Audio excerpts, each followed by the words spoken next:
रब करीम फरमाते हैं, जब मेरा बंदा हाथ उठाता है ना तो मुझे हया आती है कि मैं खाली कैसे लौटा दूं इसके।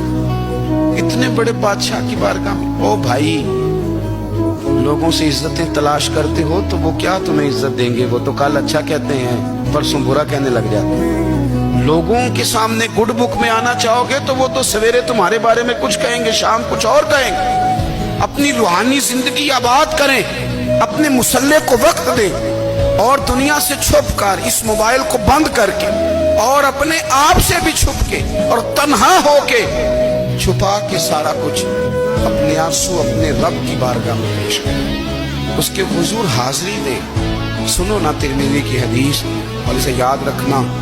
नबी पाक अलैहिस्सलाम ने फरमाया, अपने दुख लोगों के सामने ना बयान करो, सेठों नवाबों को ना बताते फिर, दुनियादारों के सामने जाके ना रोना कि मैं तकलीफ में हूँ।